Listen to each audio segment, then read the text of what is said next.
CM Chandrababu Kuppam పర్యటన రెండో రోజు కొనసాగుతుంది. ఇవాల్టి పర్యటనలో భాగంగా నియోజకవర్గ వ్యాప్తంగా పలు అభివృద్ధి కార్యక్రమాలకు సీఎం శ్రీకారం చుట్టబోతున్నారు.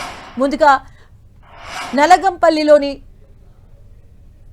నెట్ జీరో మోడల్ హౌస్ లు సందర్శించబోతున్నారు. అనంతరం స్వర్ణకుప్పం విజన్ 2029 పై ఉన్నత స్థాయి సమీక్ష నిర్వహించబోతున్నారు చంద్రబాబు. సమీక్ష అనంతరం స్వర్ణకుప్పం ప్రవేశ ద్వారాన్ని సీఎం ప్రారంభిస్తారు. ఈ పర్యటనలో కుప్పం ఏరియా ఆసుపత్రిలో సిటీ స్కాన్, డయాలసిస్ కేంద్రాన్ని ప్రారంభిస్తారు చంద్రబాబు. అలాగే కడా గెస్ట్ హౌస్ ను ప్రారంభించడంతో పాటుగా టీడీపీ కార్యాలయంలో జననాయకుడు గ్రీవెన్స్ సిస్టమ్ ను పరిశీలిస్తారు. మధ్యాహ్నం ఎల్పీజీ శ్మశాన వాటికను ప్రారంభిస్తారు. అలాగే 117.75 కోట్లతో మోడల్ కుప్పం బస్టాండ్ కొత్త డిపో నిర్మాణానికి శ్రీకారం చుట్టనున్నారు. ఈ కార్యక్రమాల అనంతరం బహిరంగ సభలో ప్రసంగిస్తారు.